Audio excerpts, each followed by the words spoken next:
Good morning, students. Last we are discussed about the series combination and parallel combination. Today our topic is theoretical topic. So we are discuss in notebook. तो temperature vary with resistivity, temperature resistivity के साथ very किस प्रकार से करती है। इसका मतलब क्या होता है कि इसका मतलब ये होता है टेम्परेचर बढ़ता घटता है तो रजिस्टिविटी के ऊपर क्या असर पड़ता है। ठीक है, तो सबसे पहले हम इनको वेरिएशन मेटल कंडक्टर्स और सेमी कंडक्टर्स और अलॉय के हिसाब से अलग अलग हमने इनके वेरिएशंस किए हैं। तो टेम्परेचर मेटल के साथ जब टेम्परेचर बढ़ता है तो उनकी रजिस्टिविटी के ऊपर क्या फर्क पड़ता है। ठीक है, रजिस्टिविटी का मतलब हमने आपको बताया था पहले भी, जो रजिस्टेंस है वो लेंथ ऑफ कंडक्टर के ऊपर डिपेंड करता है और एरिया ऑफ क्रॉस सेक्शन और नेचर ऑफ मटेरियल के ऊपर डिपेंड करता है। वहां से हम रजिस्टिविटी की वैल्यू निकालते हैं। तो रजिस्टेंस का इसमें रोल है। तो मेटल्स की अगर हम बात करें तो टेम्परेचर इज इंक्रीज, जब टेम्परेचर मेटल्स कंडक्टर्स के अंदर बढ़ता है तो उसकी रजिस्टिविटी क्या होती है, बढ़ती है। ठीक है, उसकी रजिस्टिविटी क्या होती है, बढ़ती है। तो R is equal to rho L by A का फॉर्मूले की बात करूं मैं, R is equal to rho L by A. तो रजिस्टेंस रजिस्टिविटी के क्या है, डायरेक्टली प्रोपोर्शनल है। रजिस्टेंस लेंथ के डायरेक्टली प्रोपोर्शनल है। रजिस्टेंस इनवर्सली प्रोपोर्शनल है एरिया ऑफ क्रॉस सेक्शन के। तो यहाँ से रजिस्टिविटी बढ़ेगी तो रजिस्टेंस बढ़ेगा, रजिस्टिविटी घटेगी तो रजिस्टेंस घटेगा। ठीक है, तो ये लॉजिक लगाना है। तो यहाँ से देखो टेम्परेचर बढ़ रहा है तो रजिस्टिविटी बढ़ रही है कैसे। अब किसी भी मेटल कंडक्टर के अंदर तो रजिस्टेंस किन किन की बात के ऊपर डिपेंड करता है, वो नंबर ऑफ इलेक्ट्रॉन्स के ऊपर डिपेंड करता है, रिलैक्सेशन टाइम के ऊपर डिपेंड करता है और एरिया ऑफ क्रॉस सेक्शन के ऊपर डिपेंड करता है। कोई भी एक कंडक्टर, उस कंडक्टर के अंदर नंबर ऑफ इलेक्ट्रॉन्स जब मूव करते हैं तो उनका जो रिलैक्सेशन टाइम जो है, जितने ज़्यादा नंबर ऑफ इलेक्ट्रॉन होंगे उतना ही रिलैक्सेशन टाइम क्या होगा, कम होगा।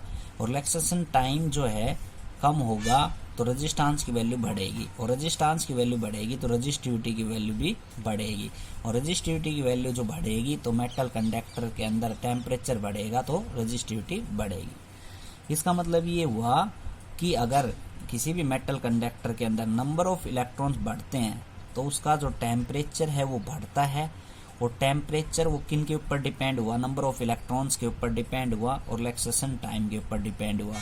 तो रिलैक्सेशन टाइम उनका कम हुआ तो रजिस्टेंस की वैल्यू क्या होगी, ज़्यादा, और रजिस्टेंस की वैल्यू ज़्यादा होगी तो रजिस्टिविटी की वैल्यू क्या होगी, ज़्यादा। तो एक नंबर में यहाँ से क्वेश्चन आता है, क्वेश्चन ऐसे पूछा जाएगा, when temperature is increase then the resistivity will be. तो आपको ऑप्शन में मिलेगा increase, decrease, may be increase और decrease, neither increase nor decrease. तो आपको मल्टीपल चॉइस क्वेश्चन यहाँ से, इसमें रीजन दे रखा है, देखो रीजन साथ साथ मैंने लिखवा रखे हैं नोट्स में सिंपल करके।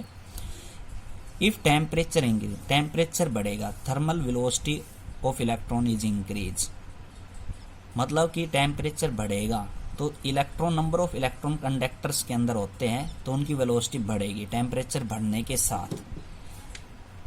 तो रिलैक्सेशन टाइम डिक्रीज, तो रिलैक्सेशन टाइम क्या होगा, घटेगा, तो रजिस्टेंस बढ़ेगा और रजिस्टिविटी भी बढ़ेगी। तो यही मैंने बताया है आपको, टेम्परेचर बढ़ता है तो नंबर ऑफ इलेक्ट्रॉन्स की जो संख्या है उनकी वेलोसिटी बढ़ती है। मैंने ये बताया था कि कंडक्टर के अंदर नंबर ऑफ इलेक्ट्रॉन्स जो होते हैं वो रेजिस्टेंस जो है वो किन के ऊपर डिपेंड करता है, नंबर ऑफ इलेक्ट्रॉन्स के ऊपर डिपेंड करता है। तो इसलिए टेम्परेचर बढ़ेगा तो रिलैक्सेशन टाइम क्या होगा, डिक्रीज, और रिलैक्सेशन टाइम आपस में ज़्यादा कोलिजन होंगे, और ज़्यादा कोलिजन होंगे स्पीड की वजह से तो रिलैक्सेशन टाइम डिक्रीज होता है, और रिलैक्सेशन टाइम डिक्रीज होता है तो रजिस्टेंस की वैल्यू क्या होगी, इंक्रीज, और रजिस्टेंस की वैल्यू इंक्रीज हो गई तो रजिस्टिविटी की वैल्यू भी क्या होगी, इंक्रीज होगी।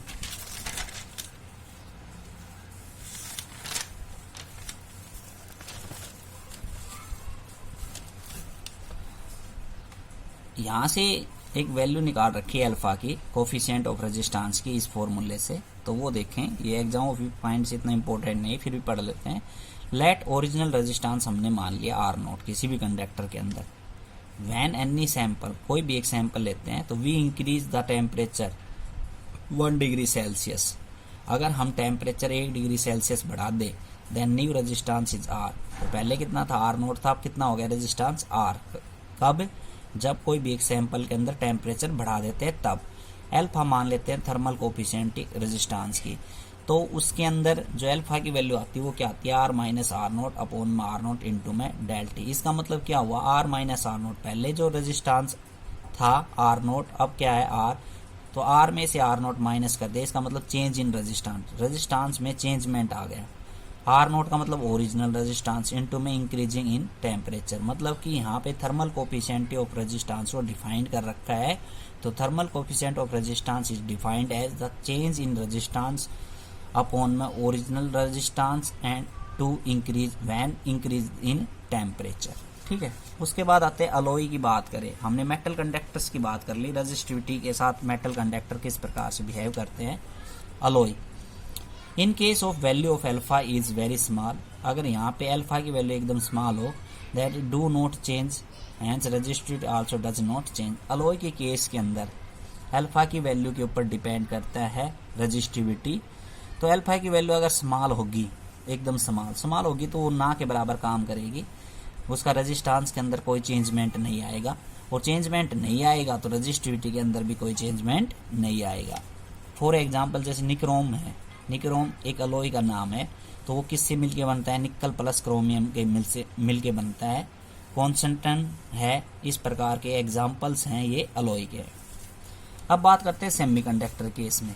इफ टेम्परेचर इज इंक्रीज तो रेजिस्टिविटी डिक्रीज। सेमीकंडक्टर केस में क्या होता है, टेम्परेचर बढ़ता है तो रेजिस्टिविटी डिक्रीज होगी। ठीक है, रीजन क्या है, टेम्परेचर इंक्रीज तो number of charge particle increase, conductivity increase और रेजिस्टिविटी डिक्रीज। देखो सेमीकंडक्टर क्या होते हैं, सेमीकंडक्टर एक ऐसी डिवाइस है जो मेटल और नॉन मेटल्स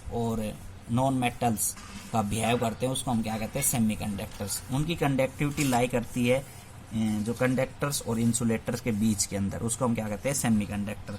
और सेमीकंडक्टर की पूरी यूनिट है आपकी 9th यूनिट्स, उसके अंदर हम पूरी तरह से बताएंगे सेमीकंडक्टर्स के बारे में। सिलिकॉन और जर्मेनियम उनके बेस्ट एग्जांपल है, जैसे कंडक्टर के जो एग्जांपल्स होते हैं वैसे ही सेमीकंडक्टर के एग्जांपल है। तो उसमें हम सेमीकंडक्टर की बात करें तो सेमीकंडक्टर में हम अगर टेम्परेचर बढ़ाएंगे तो उसमें नंबर ऑफ इलेक्ट्रॉन या चार्ज पार्टिकल जो भी हैं, इलेक्ट्रॉन्स है, प्रोटॉन्स हैं, वो चार्ज पार्टिकल्स बढ़ते हैं टेम्परेचर बढ़ने के साथ साथ। जैसे वो बढ़ेंगे तो उनकी कंडक्टिविटी बढ़ेगी। ठीक है, और कंडक्टिविटी बढ़ेगी तो रेजिस्टिविटी कंडक्टिविटी के क्या होती है, रेसिप्रोकल होती है। और रेसिप्रोकल होती है, ये बात हमने पीछे पढ़ ली। Conductivity is defined as it is the reciprocal of resistivity. और कंडक्टिविटी बढ़ेगी तो रेजिस्टिविटी क्या होगी, डिक्रीज होगी, और रेजिस्टिविटी डिक्रीज होगी तो रेजिस्टेंस भी क्या होगा, डिक्रीज होगा, या रेजिस्टेंस डिक्रीज होगा तो रेजिस्टिविटी भी क्या होगी, डिक्रीज होगी। तो ये सेमीकंडक्टर केस में है। तो क्वेश्चन अगर आए when in a semiconductor temperature is increase then resistivity will be, तो आंसर आपके क्या लिखना है, डिक्रीज। ऐसे इंसुलेटर की बात करें, इफ टेम्परेचर इंक्रीज तो रेजिस्टिविटी डिक्रीज। इंसुलेटर के केस के अंदर भी ऐसा ही होता है, टेम्परेचर बढ़ने के साथ साथ रेजिस्टिविटी क्या होती है, डिक्रीज होती है। ठीक है, कैसे, सेम प्रोसेस कौन सा लगेगा, सेमीकंडक्टर का। टेम्परेचर बढ़ेगा तो number of charge particle increase होंगे तो उनकी कंडक्टिविटी बढ़ेगी, और कंडक्टिविटी बढ़ेगी तो रेजिस्टिविटी घटेगी। ठीक है, या रेजिस्टेंस घटेगा तो रेजिस्टिविटी घटेगी। तो इनमें आपको सभी में याद करने की एक शॉर्ट ट्रिक है। वो शॉर्ट ट्रिक क्या है कि सिर्फ मेटल कंडक्टर केस में ही रेजिस्टिविटी इंक्रीज होती है टेम्परेचर के साथ, बाकी सभी केस में क्या होती है, डिक्रीज। अलॉय के केस में उसका कोई इफेक्ट नहीं पड़ता। अलग है इलेक्ट्रोलाइट। इलेक्ट्रोलाइट क्या होते हैं, इन electrolyte when temperature is increase then density of water reduce. देखो इलेक्ट्रोलाइट के अंदर जब टेम्परेचर हम बढ़ाते हैं तो उन वाटर की जो डेंसिटी वो कम हो जाती है, and the number of free electrons fastly move. तो उसके अंदर जो नंबर ऑफ इलेक्ट्रॉन्स होते हैं इलेक्ट्रोलाइट के अंदर, चार्ज पार्टिकल्स, वो फास्टली मूव करना स्टार्ट कर देते हैं। सो रेजिस्टेंस विल बी डिक्रीज, तो रेजिस्टेंस उनका क्या हो जाता है, डिक्रीज हो जाता है, तो रेजिस्टिविटी क्या होगी, डिक्रीज। इलेक्ट्रोलाइट के केस की बात करें तो इलेक्ट्रो जो लाइट होते हैं, इलेक्ट्रोलाइट भी एक सर्किट की तरह ही काम करते हैं। तो उनके जो चार्ज पार्टिकल्स होते हैं उसमें तो वो आयंस होती हैं, आयंस मतलब कैटायन और एनायंस, उन चार्ज पार्टिकल की वजह से उनमें इलेक्ट्रिसिटी जो है वो कंडक्ट होती है। तो इलेक्ट्रिसिटी कंडक्ट होती है तो उसमें क्या होता है, जब हम इलेक्ट्रोलाइट में टेम्परेचर इंक्रीज करते हैं तो वाटर के अंदर वो जो आयंस होती हैं वो आयंस हैवी रहती हैं, लेकिन जब टेम्परेचर बढ़ाएंगे तो उनकी डेंसिटी क्या हो जाएगी, कम, वाटर की डेंसिटी। और वाटर की डेंसिटी कम हो गई तो जो फ्री इलेक्ट्रॉन्स थे वो हैवी वाटर की वजह से मूव नहीं कर पा रहे, तो वो फास्टली मूव करना स्टार्ट कर देंगे, और फास्टली मूव करना स्टार्ट कर देंगे तो उनका रेजिस्टेंस कम हो जाएगा, रेजिस्टेंस कम हो जाएगा तो उनकी रेजिस्टिविटी घट जाएगी। तो इलेक्ट्रोलाइट के केस में भी टेम्परेचर के साथ रेजिस्टिविटी डिक्रीज होती है। उसके बाद आता है ओम्स लॉ। ओम्स लॉ क्या होता है, जो ओमिक लॉ क्या होता है, आउट ऑफ सिलेबस टॉपिक है। जो ओम्स लॉ को ओबे करता है उसको हम क्या कहते हैं, ओमिक लॉ। ओम्स लॉ का ओबे करने का मतलब ये है कि जो पोटेंशियल और करंट के साथ वेरी कर रहा है उसको हम क्या कहते हैं, पोटेंशियल और करंट के साथ वेरी कर रहा है, वो ओम्स लॉ है। क्योंकि ओम्स लॉ की जो डेफिनेशन हमने आपको बता रखी है वो क्या है कि potential difference is directly proportional to current. तो अगर पोटेंशियल डिफरेंस हम देंगे सर्किट के अंदर तो चार्ज कैरियर्स बढ़ेंगे तो करंट की मात्रा बढ़ेगी, प्रोड्यूस होगी, ठीक है। तो जो चीज ओम्स लॉ को ओबे कर रही है इस प्रकार से उसको हम ओमिक लॉ कहते हैं। Non ohmic law device and limitations of Ohm's law which do not obey Ohm's law is called non ohmic device. जो ओम्स लॉ को ओबे नहीं करता उसको हम क्या कहते हैं, नॉन ओमिक लॉ, ठीक है। जैसे for example vacuum tube, semiconductor, diodes, ये ओम्स लॉ को ओबे नहीं करते। ओम्स लॉ जो होता है सर्किट के अंदर वो स्मॉल सर्किट के अंदर यूज किया जाता है। पोटेंशियल डिफरेंस जब हम देते हैं तो उसमें करंट प्रोड्यूस हो जाता है, वो स्मॉल सर्किट होते हैं उनके अंदर यूज किया। जो कॉम्प्लिकेटेड सर्किट होते हैं एनपीएन ट्रांजिस्टर्स, जैसे पीएनपी ट्रांजिस्टर्स जो आगे आएंगे, वोल्टेज रेगुलेटर्स, वो कॉम्प्लिकेटेड सर्किट होते हैं। वो कॉम्प्लिकेटेड सर्किट हर जगह यूज होते हैं। तो ऐसी डिवाइस हम बनाते हैं जिनके अंदर एक से अधिक चीज़ों के अंदर उस सर्किट को हम यूज कर सकते हैं। तो उन सर्किट के लिए ओम्स लॉ ओबे नहीं होता, ये उसका लिमिटेशन है। दूसरी बात, दूसरा लिमिटेशन दिखा रखा ग्राफ की सहायता से। वी और आई जब हम ग्राफ खींचते हैं तो कभी भी देख लेना, मैट्रिक क्लास में मैंने एक्सपेरिमेंट करवाया था, तो आर की वैल्यू जब हम निकालते हैं, V upon I is equal to R, तो वो वैल्यू में कुछ ना कुछ डिफरेंस आता है। जैसे 0.25 आ गया, 0.26 आ गया, 0.25 आ गया, कहीं पे 0.27 आ गया, तो नियर अबाउट कहीं ना कहीं कुछ डिफरेंस रहता है। तो वो जो ग्राफ स्ट्रेट आने के बजाय थोड़ा सा तिरछा रहता है, और वैसे उनकी लाइन होती है वो लीनियर एकदम स्ट्रेट आनी चाहिए, तो इसलिए ओम्स लॉ फेल है।